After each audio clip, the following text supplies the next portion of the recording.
O que podemos transmitir de conhecimento, compartilhar entre as gerações, transmitir aos mais novos e aprender com os mais experientes?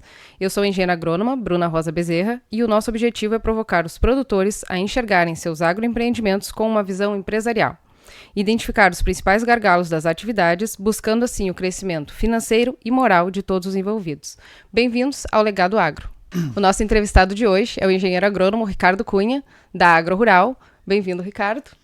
Tudo bem, Bruna? Prazer estar aqui mais uma vez. A gente se encontra todos os dias quase, mas é uma satisfação de estar conversando mais uma vez aí, principalmente para quem nos assiste e compartilha principalmente dos nossos pensamentos, né, de tentar melhorar esse agronegócio aí tão pujante na nossa região, digamos assim.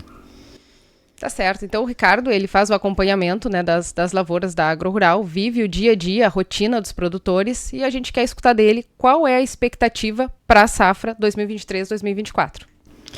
Perfeito, Bruno. Então a gente vem de um ano um tanto desafiador, né, que foi a safra 22-23, e agora há poucos meses de realizar ou consolidar a safra 23-24. Né? O ano passado ela foi um tanto desafiadora e digamos assim, bem ruim para alguns produtores, né? Produtividades bem baixas, um custo alto da lavoura, então foi bem desafiador mesmo.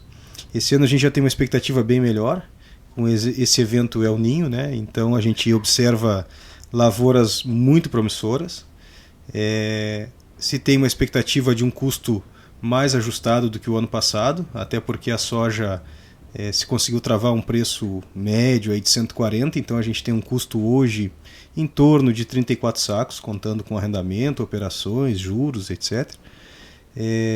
Se nós conseguirmos aí uma produtividade acima de 45, as lavouras vão apresentar uma rentabilidade bem interessante, bem superior aos rendimentos hoje oferecidos por instituições, digamos assim. Então, se tem uma expectativa muito boa, vamos torcer para que se confirme, né? A gente tem algumas aplicações para fazer, alguns manejos bem importantes, né? Para consolidar essa expectativa de uma safra boa na nossa metade sul do estado. Exatamente. E qual a fase das lavouras agora nesse período? Quais os manejos, né, que devem ser aplicados? Perfeito. Esse ano foi um ano bem complicado para implantar as lavouras, áreas mais baixas mesmo, banhados, enfim, foi bem complicado. Então a gente tem lavouras que foram semeadas desde 20 de outubro, 18 de outubro, e tem lavouras sendo semeadas hoje, para te ter noção, hoje eu vi produtor com plantadeira.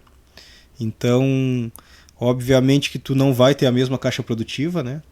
Mas então, para te resumir, a gente tem lavouras em R5, em enchimento de grão, e tem lavouras em V2, V3, a grande maioria, e essas lavouras ainda necessitam de alguns manejos, como por exemplo capina, aplicação de fisiológico, inseticidas aí para controle de antracnose, de oídio, de míldio, e tem lavouras que a gente já está fazendo, por exemplo, a terceira de fungicida, né? Então são manejos bem diversos, lavouras, eu nunca tinha visto um ano assim que a gente chega no produtor e tem lavoura de tudo que é porte, mas digamos que a maioria das lavouras elas já estão em fase reprodutiva, que carecem, né, de um cuidado muito maior aí por parte do produtor e por parte da assistência técnica também, né? Principalmente pelo ano ser de El Niño, né? A umidade está favorecendo também o aparecimento de fungos, inclusive ferrugem, a gente tem acompanhado, né, nas lavouras, que não era o nosso usual aqui na região sul, pode-se dizer assim, Ricardo? Exato. A gente não era acostumado, né, a ver a ferrugem, e esse ano tem uma pressão maior. Então, aqueles produtores que deixavam para fazer o fungicida mais tardiamente, esse ano tem que tomar um cuidado maior, tem que estar a assistência mais em cima, né? Exato. A ferrugem, graças a Deus, é um fungo que há alguns anos já não nos assusta mais, né? Se tem um manejo muito interessante assim, e se consegue controlar bem. É óbvio que na carona de dessas aplicações para ferrugem se controla N fungos, né? Então, praticamente as doenças estavam, não digo erradicadas, mas fácil controle. A gente observa na região, já se constatou em São Lourenço, até em Canguçu agora já se constatou casos de ferrugem, Não sei o manejo dessas lavouras, são relatos, né? Não fui ver nenhuma lavoura, eu visualmente não visualizei nenhuma que tenha ferrugem, mas a gente não pode esquecer que a ferrugem é um dos fungos, né? A gente tem N fungos aí que tiram a nossa produtividade e influenciam de forma bem impactante essa produção. E a gente tem que abrir o olho. Por exemplo, a gente não toma muito cuidado com cercóspora, né? A gente dissemina via semente e depois acaba não controlando lá na frente. E é um fungo que vai se manifestar lá no final do ciclo da cultura. Então, ferrugem talvez seja o que mais nos assusta, mas talvez seja o que é mais fácil dominar, digamos, com um manejo de fungicidas bem feito, né? E saindo da alçada de fungicidas, a gente vai ter e já está tendo uma pressão muito forte de lagarta, principalmente Spodoptera, que é uma lagarta que as tecnologias intacta, as variedades com tecnologia intacta não controlam, né? E muitas vezes o produtor ou entende mal ou é mal orientado, ele acaba por não aplicar inseticidas nessas lavouras e depois acaba ocorrendo esses surtos de lagarta, o que lá na frente prejudica muito o enchimento de grãos, né? O peso, principalmente de 1000 sementes ou de 1000 grãos, e isso daí influencia na produtividade final. Outro problemão, aproveitando o teu questionamento, é essa questão das invasoras, né? A gente observa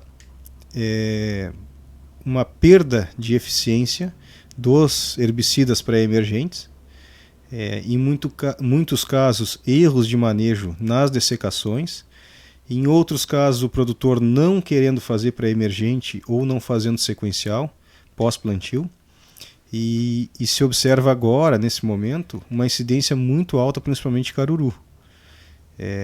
Outra invasora que nos preocupa muito é o capim-pé de galinha.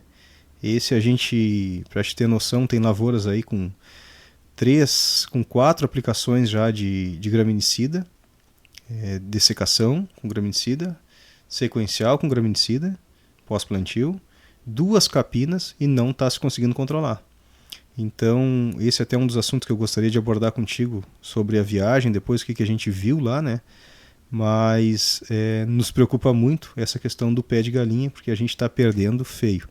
E outra planta que a gente está penando é o capim-arroz, né? Tá muito complicado de controlar ele. Então, caruru, pé de galinha e capim-arroz, hoje eu te diria assim que dentre as invasoras, buva já nem se escuta falar mais em buva. Eu ia comentar isso. Então, a buva não assusta mais. O que assusta agora é o pé de galinha. Nos anos anteriores não se notava, então, essa invasão forte de capim-pé de galinha e de caruru. É isso. Esse ano que eles estão mais evidentes. A condição climática ela é favorável, né? Um ano com excesso hídrico, né? Com excesso de chuva, ele é favorável para o crescimento de gramíneas, né? Então tu tem luz e tem umidade. Então a gente já esperava, digamos, uma explosão aí de gramíneas, né? Agora, não nessa proporção, eu te digo, né?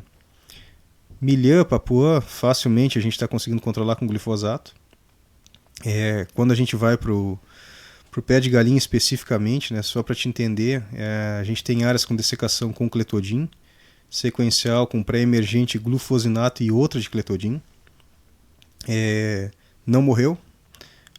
Vamos correr atrás, manda a planta para a universidade, conversa com o professor, enfim. Se estuda casos, no Mato Grosso já tem pé de galinha resistente a glifosato e a glufosinato. Bom, vamos trocar o princípio ativo. Já que é cletodin, vamos sair para um cetoxidin, para um aloxifop, enfim. Misturas de cletodin com aloxifop também não estão funcionando. Se optou por um produto à base de aloxifop puro, é uma concentração bem forte. Se fez 2 aplicações junto com glifosato e não controlou. Então, assim, é uma situação um tanto desesperadora, porque o pé de galinha especificamente, quando ele fecha a lavoura, tu não consegue colher, ele embucha a colheitadeira. E aí a gente já pode começar a pensar, hoje, infelizmente, em dessecar algumas áreas para poder colher, porque do contrário não vai conseguir colher. É uma situação bem, bem complicada. Assim. Mesmo nas áreas com plantio direto, a própria palhada, a cobertura morta, não conseguiu também fazer esse controle dessas invasoras no início já do ciclo? Não, a gente observa que se tem mais problema em áreas compactadas, né? Rastros de pulverizador, área que se utilizou gado por mais tempo, área com menos palhada. Em geral, áreas compactadas, claramente se tem mais problema, né? A palhada segue sendo uma excepcional alternativa para tudo, né? Principalmente para controlar plantas daninhas. Agora, esse ano especificamente, quem tinha palhada em excesso penou para estabelecer lavoura, né? Esse ano inverteu. As áreas que tinham gado, que o ano passado foram ruins de plantar, esse ano foram as melhores áreas. Então, assim, é muito difícil tu padronizar um manejo e achar que aquilo serve para todo mundo, e quando de fato não é. E muito menos para todos os anos, né? Cada ano vai ter o seu manejo adequado. Exato, desculpa. Exatamente. O que serve para esse ano não necessariamente vai servir para o ano que vem, né? Isso fica bem claro mesmo. São outros fungos, outras doenças, outras pragas, outras invasoras. O ano passado, por exemplo, se tinha muito problema com ácaro e trips. Então, assim, se fez várias aplicações. Esse ano, até o momento, estava bem tranquilo. Agora a gente já começa a observar e já começa a recomendar bamectinas também, misturado às aplicações de fungicida, né? Então já se tem visto ácaro nas lavouras, mesmo sendo um ano chuvoso. Exatamente. Essas paradas de chuva, né? O ácaro, por ser um aracnídeo, né? Essas paradas de chuva favorecem. E a gente talvez não se dê conta do quanto o ácaro prejudica a nossa produção. Ele, por ser um aracnídeo e sugador, ele prejudica a síntese de clorofila e prejudica a planta nesse sentido, né? Então a planta fica com menos energia, menos conversão depois para enchimento de grão e peso de grãos, né? E menos área verde para fazer a fotossíntese, né? Exatamente.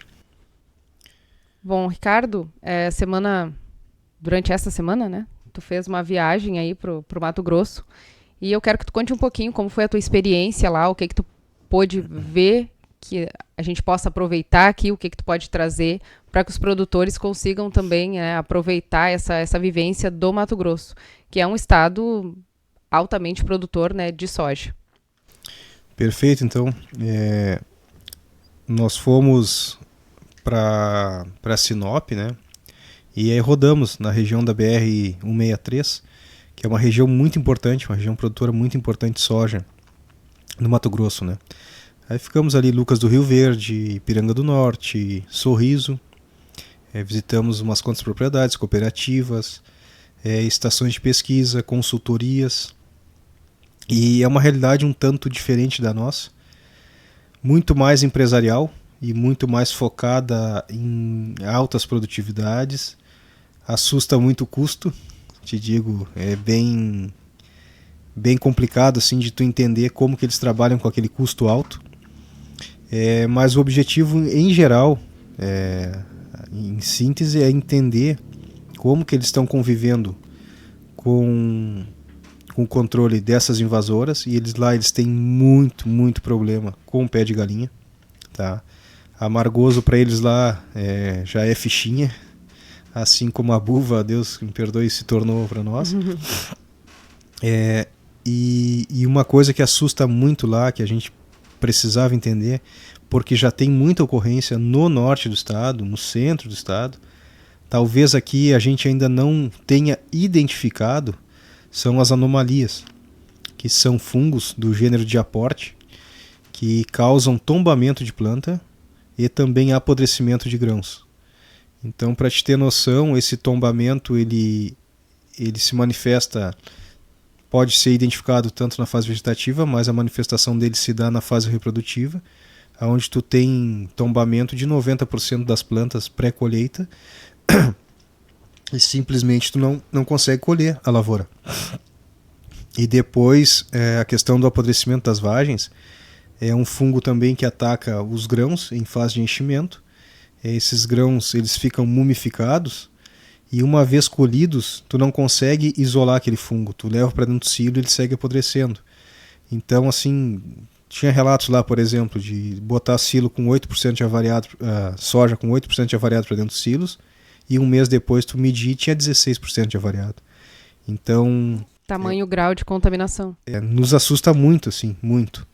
E quando tu vai entender que manejos eles estão adotando para conseguir controlar essas anomalias, como eles chamam, tu começa a ver que um programa de fungicida robusto é o primeiro passo, né?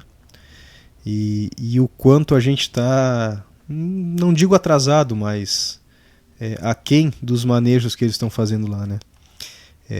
Isso aí são pragas, são fungos que logo vão chegar aqui. Então a gente precisa sair na frente e ter essas alternativas, né, para que os nossos clientes saibam como controlar essas doenças e isso não impacte na sua rentabilidade final lá na frente, que é o que a gente mais preza, né? Ganhar dinheiro. Não adianta tu produzir demais com custo alto e não sobrar dinheiro. E a solução que eles estudam lá, a solução prioritária é químico, ou tem algum outro tipo de controle para esses fungos? Então, é assim, ó. Não há ainda um consenso, tá? Sobre se há uma única causa, qual gênero e espécie, qual espécie de aporte que está causando o problema. Existem sim várias linhas de raciocínio, tá? O diaporte é o causador do cancro da haste, né? Então é um fungo bem comum para nós. Uhum. Talvez a gente não se dê conta, mas assim como a traquinose, como o ídio, a gente tem, né, a presença nas lavouras, né? Como se usa fungicidas para controle de ferrugem, vai controlando esses outros fungos também. O que se observa assim, ó? Ele é um fungo de difícil controle, não há um consenso sobre qual espécie dê de aporte e também não há um consenso, não é uma regra geral, tu vai usar um produto X, um princípio ativo Y e vai controlar ele. Então é uma adoção de várias técnicas para que tu consiga melhorar o arranjo de plantas, digamos assim, da tua lavoura e consequentemente conseguir controlar ele e expressar uma boa produtividade. O que a gente observou lá? O retorno do espaçamento para 60 centímetros, que é uma coisa que a gente já tem produtores aqui trabalhando há alguns anos com 60 centímetros. Nesse sentido, até a gente fez experimentos o ano passado, onde a gente observou que quando tu reduz de 45 para 60, quando tu aumenta o espaçamento de 45 para 60 centímetros, mantendo a mesma população de plantas, tu utiliza 33% menos de semente. Então é uma economia em 33% de semente e tu tem uma economia, um aumento nos componentes, nos componentes de rendimento em 40%, número de nós e número de vagens por nó. Então assim, ó, é muito interessante porque tu reduz custo e aumenta a produção. Então esse é um manejo que está sendo amplamente divulgado e adotado lá. Outra coisa é a diminuição da população, número de plantas por hectare. Então, para te ter noção, tem consultores mandando baixar 100 mil plantas por hectare. Se tu utiliza 280 mil plantas da variedade X, tu vai passar a utilizar 180. Então é algo assim que a gente já começa... Quando aqui a gente está estabelecendo, ontem eu vi lavoura com 15 plantas estabelecidas, estava da minha altura. A variedade com 15 nós produtivos... Desses 15, 5 já não tinham folha a mais. Então, assim, será que usar esse monte de semente seria a alternativa? Por outro lado, a gente fica com medo de não estabelecer lavoura e acaba colocando semente mais. Bom, então, assim, aumentar o espaçamento entre linhas, diminuir o número de plantas por hectare, um manejo de fungicida robusto, tá? E aí eu estou te falando assim, de 5 a 6 aplicações de fungicida e... que eleva o custo consideravelmente. Exato.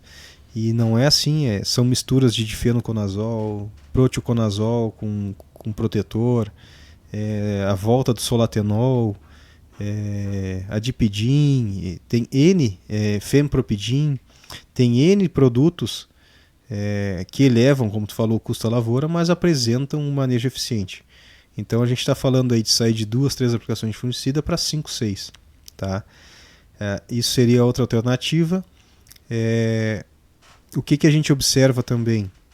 Uma incidência maior onde se usa semente salva, tá? Ou trazer semente de regiões que tenham relatos da infecção. É uma coisa que a gente se preocupa bastante. Não tem, o Ministério, ele não, tu sabe bem, ele não exige um teste sanitário. Não exige o teste sanitário para sementes, isso. E isso muitas vezes prejudica. Então tu tem germinação e pureza e o teste de sanidade fica por isso mesmo. É muito difícil tu conseguir estabelecer isso aí entre as sementeiras e cabe ao produtor aí abrir o olho e ficar esperto, né? Nesse sentido. Então, na verdade não há um produto, não há algo específico que vá te salvar a lavoura. E sim um conjunto de técnicas aí que tu conseguiria somar elas, digamos, e ter um sucesso no controle, né? E na não incidência, principalmente, desse tipo de doença. Certo. Só para situar, hoje as lavouras do Mato Grosso estão em qual fase? Pré-colheita ainda? Não. As lavouras lá, o zoneamento abre dia 15 de setembro, tá? Se abre ao meio-dia, 1h da tarde, estão semeando, né? As semeaduras, as principais lavouras, elas vão até, a maioria das lavouras até 20 de outubro. Eles procuram não passar muito dessa data, porque eles têm uma safrinha, né, que é muito importante. Isso. Nesse período aí de setembro, metade de setembro até abril, se tem uma pluviosidade média de 2.000 milímetros, então chove bem nessa época. Esse ano que foi algo atípico, né? Ocorreu seca lá para eles. Essas lavouras, a grande maioria das variedades 7.5, 8.0, o que para nós aqui daria, sei lá, 200 dias de ciclo, exagerando. Lá para eles dá 90, 100, 105 dias, né? Essas lavouras, sei lá, tentando te dar um número assim, 98% elas são dessecadas para colher. Então, chegou nessa época, início de janeiro, obrigatoriamente as lavouras são dessecadas e colhidas. Mas para otimizar o tempo deles. Exatamente. Para poder colher em uma época só e depois já fazer a safrinha. Exatamente. Estejam no estádio que estiverem, se desseca, né? Obviamente que se tu plantar dentro da janela, tu vai chegar nesse período com soja lourando, em ponto de pré-colheita, digamos assim, né? Já na maturação fisiológica, para ser mais específico. Então a dessecação é perfeita, né? Não teria problema. Aqui a gente não utiliza muito essa técnica, tem se adotado mais ao longo dos anos, desses últimos anos. E uma alegação muito forte, Bruno, assim, que a gente pode utilizar. O que acontece? O que determina o potencial produtivo da soja é o terço médio inferior, que é onde tu tem as vagens mais velhas, é onde tu tem os grãos mais pesados, o PMS é maior, mas é onde tu tem mais dificuldade de controlar doenças, lagartas, enfim. Então muitas vezes a gente fica tardando para dessecar uma lavoura, esperando encher grão na ponteira. Esse grão da ponteira, se tu fizer lá uma análise de rentabilidade, componente de rendimento, ele vai ser bem mais leve, por exemplo, do que os grãos do bacheiro, da parte média inferior. Então eles não se apegam muito nisso. E outra coisa que o custo da lavoura soja, da safra, para eles, é praticamente a produção. Então eles empatam, digamos, na safra, e eles precisam da safrinha para garantir a sua rentabilidade no final. Então, assim, eles jogam todas as fichas nessa safrinha. Se eu plantar a minha safrinha na época errada, eu comprometi a minha safra e estou comprometendo a minha safrinha. Então, as lavouras, estando verde, amarelando ou não, A média de produtividade deles lá seria quanto? Eles falam em médias assim em torno de 75, 76 sacos, né? As médias dos últimos anos, né? Certo. Então o custo fica passando os 70 sacos. Infelizmente é isso aí. Hoje a gente está falando aqui num custo canguçudo dos clientes, hein? Um custo aproximado de 4.600, tá? Com arrendamento, juros, Hora operações, máquina, mão de obra. Com tudo, né? Considerando aí uns 10 sacos de arrendamento. E, e lá, para te ter noção, eles falam em 5.500 mais o arrendamento, né? Com arrendamentos de 18 até 25 sacos por hectare, né? Então, soja 103, facilmente tu chega a 70 sacos de custo. Esse ano, então, está sendo um problemão, né? Porque, segundo eles, é o pior ano da história. E eu acompanhei colheitas lá de soja com 16 sacos por hectare, né? 40 e poucos sacos, 30 e poucos sacos. E tem lavouras. A gente viu uma lavoura lá que depois o produtor nos passou o romaneio de 82 sacos por hectare. Então, num ano normal, facilmente eles chegam a 90, passam de 100, né? Porque são lavouras muito uniformes mesmo, né? E bem corrigidas, bem adubadas, com bom manejo. A maior parte deles utiliza irrigação ou não? Não, não. Não, a maior parte não utiliza irrigação não, porque tu tem uma... Já tem esse regime hídrico que não teria necessidade. Exatamente. Mas muitos ainda assim utilizam, né? A grande maioria utiliza para milho na safrinha, né? Exato. E o milho ocupa uma área ainda da safrinha de aproximadamente 70%, 80%, o restante é algodão, né?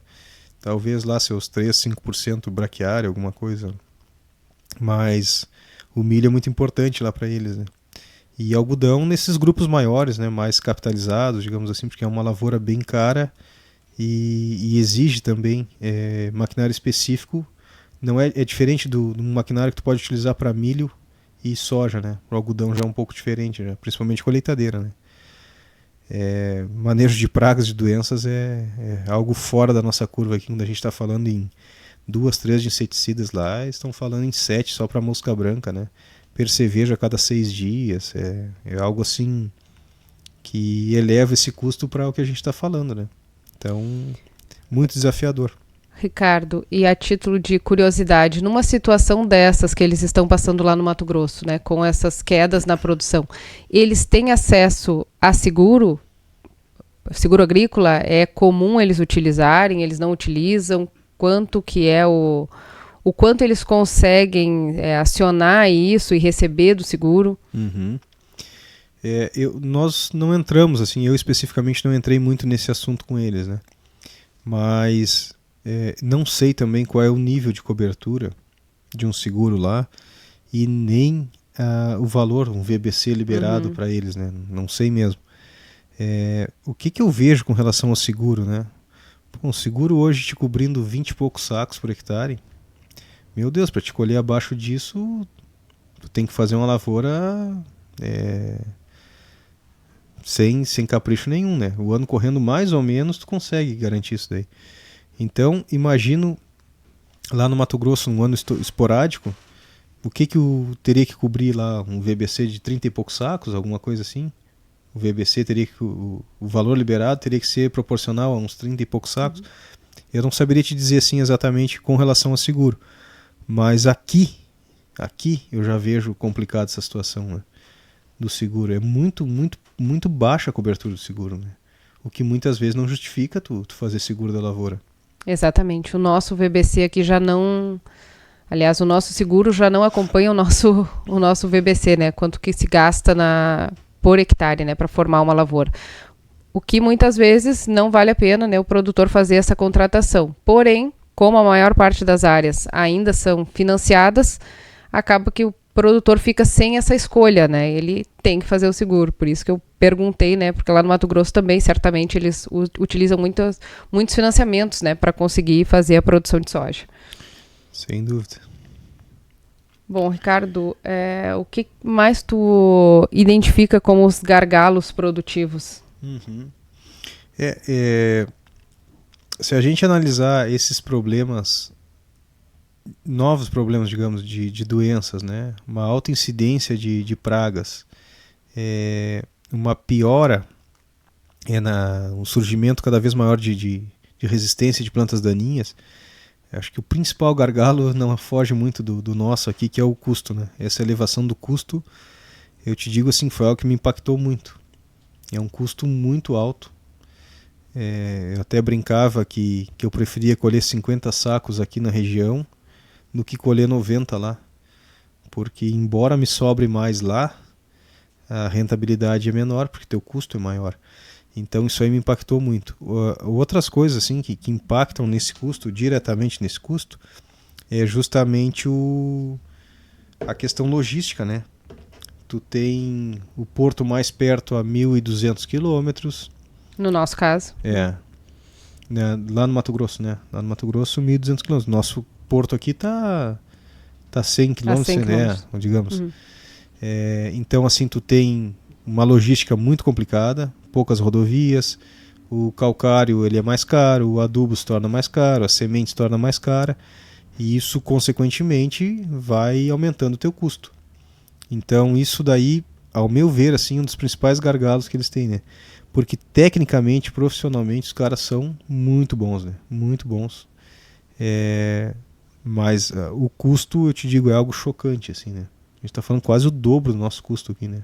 Exatamente. Isso é uma coisa que a gente avalia aqui, né? Que a pessoa tem que se profissionalizar para continuar na atividade. Então, lá, conforme o custo vai subindo, mais o produtor tem que estar profissionalizado naquela atividade, né? E trazendo muito para o que a gente prega na agrorural, é sobre o produtor entender que ele é um empresário, né? Porque é essa administração dos custos que vai fazer toda a diferença. A partir do momento que a gente trabalha com uma commodity, eu vendo um produto comum, eu não posso colocar valor de venda, né? Então eu tenho que gerenciar, não gerencio o clima, não gerencio o valor de venda, a gente tem que fazer o gerenciamento dos nossos custos, né? Isso aí. Aqui outro dia eu ainda brincava com o Felipe, né, que a gente tem vários casos aí que a gente conseguiu travar a soja, né, fazer contrato futuro, e esses aí são produtores que estão um pouco mais tranquilos, né, com essa queda do preço. A gente vê alguns aí não dormindo de noite, e esses que travaram estão mais tranquilos, né. Então, hoje se tu pegar uma lavoura aí como eu falei, com custo de 34 sacos, com soja 140, com essa queda aí ela já foi para 38 e uns quebrados sacos por hectare. Então tu já começa a pensar quanto que eu vou colher lá na frente, será que eu vou pagar o meu custo ou não? Porque além dos custos diretos, tem outros custos indiretos que a gente já falou, que são operações, juros de banco, enfim. Quando a gente começa a analisar isso tudo, a gente vê que realmente a vida do produtor ela não é fácil, né? E que ele tem que ter esse custo muito bem tabulado, ter um fluxo de caixa programado para que não ocorra essas surpresas lá na frente, né? Quando a gente fala em preço de soja é uma coisa muito difícil, né? Mas se tu tentar analisar assim, ó, por exemplo, alguns analistas estão dizendo do mercado da Argentina, né? Que a Argentina vai rachar colhendo soja, que isso vai impactar no nosso preço aqui.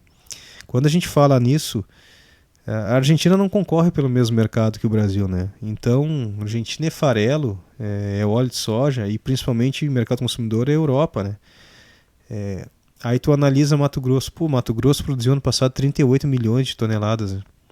38. Um terço da soja produzida no Brasil vem do Mato Grosso. Se tu parar para pensar, eles falam lá, e a gente já tem alguns relatórios, uma quebra aí de chegando até 30%. Então, se a gente falar em 30% de quebra no Mato Grosso, a gente está falando em 11, 12 milhões de toneladas.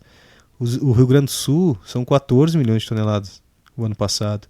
Então, pô, é a safra do nosso estado. Eu não vejo da onde o mundo tirar soja para cobrir essa produção aí que estão falando. Por exemplo, a Conab largou lá 156 milhões de toneladas, e a gente, pelas as consultorias que a gente contrata e tem, a gente está falando em 144 milhões. Então, assim, não vai ter soja. O negócio vai ter que subir. Agora, vai subir quando? Em agosto, setembro? Eu não sei, entendeu? É lei de oferta e demanda, é o que tu falou. Não tem como tu querer um preço que não existe, porque não é tu que manda naquele preço. Agora tu consegue mexer no teu fluxo de caixa. Para quando que eu tenho vencimento? Como que eu crio estratégias para chegar naquele vencimento com o meu custo X? Isso daí que é uma consultoria, entende? Isso que a gente tem que se programar, tem que estar esperto, né? Tem que andar na frente. Então, quando a gente vê grandes grupos, até aqui do estado, vou dar o exemplo da Canoa Mirim ali, os caras não compram 1 litro de glifosato sem travar custo, né? Então tu sabe quanto que tu vai gastar lá na frente, tu sabe qual é o teu ponto de equilíbrio, quantos sacos de soja tu precisa pagar a tua lavoura. Traz uma segurança, né, para o produtor e mesmo para a família, para quem trabalha com ele, enfim. Exatamente. Então o que a gente observa, por exemplo, lá no Mato Grosso, cara, trava de preço é normal, né? A gente, como eu te falei, vê grandes grupos aqui do estado, normal. Por que a gente não consegue fazer isso, né?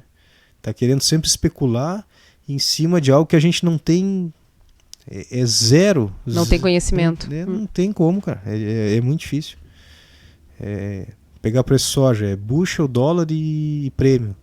Bom, prêmio é lei de oferta e demanda. Bushel é bolsa lá de Chicago, lá. Tem N variáveis. Dólar nem se fala. A guerra em qualquer lugar aí influencia no dólar. Imagina isso está impactando no teu preço da soja. Como é que tu não vai utilizar de ferramentas que te travam esse custo, né? Então é difícil de entender assim. E aí tu vê por que alguns estados estão mais à frente. O caso do Paraná também. Um sistema cooperativista muito mais forte do que o nosso. E a gente muitas vezes está, principalmente na metade sul do estado, assim, que é vista como o patinho feio, né, do estado, né? Mas, cara, o que a gente tem de chance de crescer aqui, perto do porto, perto de rodovia, negócio duplicado, calcário perto, meu Deus, cara, tem muita coisa para melhorar. O nosso produtor ainda caminha muito sozinho, né?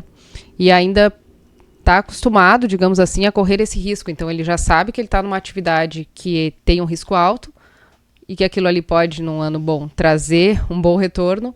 E ele acostumou naquele sistema ali e vai correndo esse risco, né? Porque até então vem dando certo, né? Ou, ao menos para os que se mantêm na atividade, isso vem dando certo. Mas quanto mais a gente profissionaliza o setor, mais essas pessoas vão acabar sendo tiradas, né, dessa atividade. Então, a importância de fazer esse gerenciamento, o que pode hoje, o que pode diminuir os custos. Então, o Ricardo falou um pouquinho ali a respeito dos manejos. Quem tem a capacidade de adequar um manejo na tua propriedade ou na tua lavoura? Produtor rural sozinho? Ou uma consultoria? Ou um vendedor? Então, o quanto ele tem que balancear essas coisas, né, dos custos, é um outro assunto que a gente tinha comentado, que está na época, né, estamos realizando ali na AgroRural, é as declarações de uso próprio de semente. Então, o produtor tem essa possibilidade, comprou semente, tem a nota fiscal, pode declarar o quanto ele quer salvar para a próxima safra, o que impacta também, né, Ricardo, no custo, impacta diretamente no custo da lavoura, né, a partir do momento que tu vai utilizar um grão, né, ou a semente que tu salvou ali na tua propriedade. Além de que tu conhece a sanidade da lavoura, né, do campo de produção daquela semente, né, de onde veio, tu tá familiarizado com aquela semente, ou quais as doenças que tu já teve problema ali, né, se tu pode salvar dali ou não. O que a gente indica? Se tu tiveres condições, né, se o produtor rural tem condições no momento da colheita de saber quais a parte da lavoura, né, que ele vai conseguir salvar e que tem ali uma qualidade boa, e se ele tiver ao longo do ano um local adequado para armazenar essa semente, porque não adianta só ele colher uma semente boa e deixar mal armazenada, que a qualidade só vai se perdendo, né, para a próxima safra. Então, se ele tem essas duas condições de colheita e de armazenamento, vale a pena sim ele fazer, né, uma declaração de uso próprio dessa semente para baratear um pouco esse custo. A época de fazer isso é agora, né? Então os produtores que têm interesse têm que procurar com os documentos, né? Que a gente orienta melhor ali na AgroRural. Sobre essa questão do anexo, quando a gente fala em custo, em rentabilidade, tem que deixar bem claro que ele não pode comercializar essa semente, né? É semente para uso próprio. Como a própria declaração diz, o próprio título, né? Declaração de uso próprio de sementes, isso, né? Fica bem claro ali que o produtor só pode utilizar nas áreas dele, não pode comercializar essa semente. Exatamente.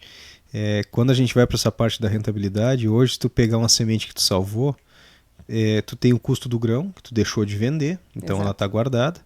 E no caso, se for alguma tecnologia como Intacta, Enlist, Extend, Conquesta, tu vai ter mais o custo dos royalties para pagar, né? Então hoje a gente está falando em soja, vamos botar aí a 120 reais. E mais os royalties, que está o quê? 200 e tava? 250 por hectare. 250, a gente está falando em 370 reais. Seria o custo dessa semente que está guardada em casa, né? E tem que ter qualidade, tem que pensar nisso daí. Se tu for comprar uma semente dessa, sabe, vai pagar 600 reais o saco de semente. Eu estou falando uma economia aí no mínimo de 200 reais por hectare. Então, esse tipo de coisa impacta na rentabilidade lá na frente. E aí tem uma frase que o Felipe usa muito, que é aquela de que tu vive do que te sobra e não do que tu ganha, né? E o produtor que não sabe o seu custo, ele não sabe onde ele está perdido. Muitas vezes tu vê falar assim, eu produzi 70 sacos por hectare. Isso é bom ou é ruim? Eu não sei qual é o custo. Se tu souber qual é o custo, a gente pode começar a discutir. Do contrário, não me diz nada. Então, o anexo ajuda nesse sentido, baratear o custo, consequentemente elevar a rentabilidade lá na frente. Qualquer negócio hoje, para ser visto como bom ou ruim, ele é analisado pela sua rentabilidade, né? Então não tem por que a gente entrar numa atividade rural sem saber qual é a sua rentabilidade, né? Ou o que esperar dessa rentabilidade. Eu acho que... Mais alguma coisa, Ricardo? Tranquilo, da minha parte, eu acho que é isso, que precisarem dos nossos serviços, de uma conversa, enfim, a gente está à disposição, né? O telefone lá do escritório da AgroRural, se tu me permite, Bruno. Claro, né? É o 999-99-0150, tá? Pode estar contatando lá o Benhur e ele vai direcionar ali para o tipo de serviço que cada profissional é responsável. Tá bem? Agradeço aí, me coloco sempre à disposição que precisar. A gente está no campo, sei lá, acho que 6 dias por semana. Tira um domingo ali para dar uma descansada com a família. E o que precisar aí, a gente tá sempre à disposição. Tá certo. Muito obrigada então e até a próxima.